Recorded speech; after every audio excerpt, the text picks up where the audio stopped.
Bismillahirrahmanirrahim. Assalamualaikum warahmatullahi wabarakatuh. Pada kesempatan kali ini kita kembali membahas tentang manajemen proyek. Kali ini kita akan membahas tentang metodologi manajemen proyek, teknologi informasi. Sama seperti proyek-proyek yang unik, begitu juga pendekatan manajemen proyek. Banyak organisasi mengembangkan teknologi manajemen proyek mereka sendiri, terutama untuk proyek-proyek TI.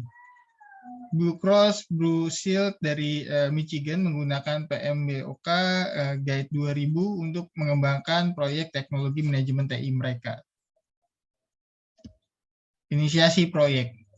Memulai proyek meliputi pengakuan dan memulai suatu proyek baru atau tahapan proyek. Beberapa organisasi menggunakan tahapan pra-inisiasi, sementara yang lain termasuk item seperti pengembangan kasus bisnis sebagai bagian dari inisiasi. Tujuan utama adalah untuk secara formal memilih dan memulai proyek.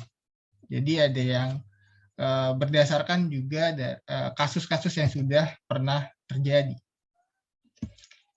Inisiasi proyek memberikan gambaran global suatu proyek dalam bantuan definisi proyek. Dokumen definisi proyek akan dijadikan sebagai bahan pegangan dan acuan dalam merencanakan proyek, yaitu pembuatan dokumen perencanaan manajemen proyek. Setiap organisasi memiliki variasi sendiri mengenai dokumen yang diperlukan untuk memulai proyek, sangatlah penting untuk mengidentifikasi kebutuhan proyek.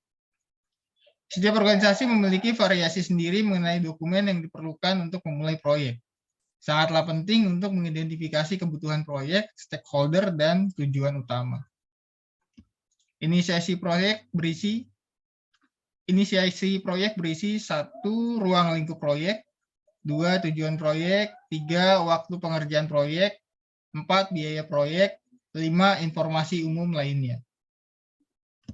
Tujuan inisiasi proyek yaitu menentukan tujuan proyek secara rinci, mengidentifikasi faktor penentu keberhasilan untuk melaksanakan proyek, menentukan ruang lingkup proyek, kebutuhan sumber daya proyek secara garis besar, asumsi proyek, serta batasan proyek sebagai acuan dalam membuat perencanaan manajemen proyek. Lalu menentukan kriteria keberhasilan dari sebuah proyek.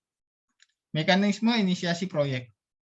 Pemilik proyek memberi penugasan kepada manajer proyek dan tim proyek. Manajer proyek dan tim proyek secara bersama-sama membuat definisi proyek dan disetujui oleh pemilik proyek. Definisi proyek yang telah dibuat dijadikan acuan dalam pembuatan perencanaan manajemen proyek.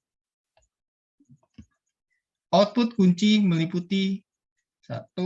Penetapan manajer proyek. 2. Mengidentifikasi stakeholder kunci.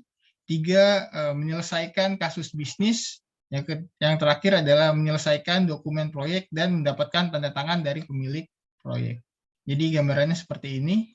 Ada inisiasi proyek dan kita harus bisa mengidentifikasi dan menentukan stakeholder yang penting yang mana.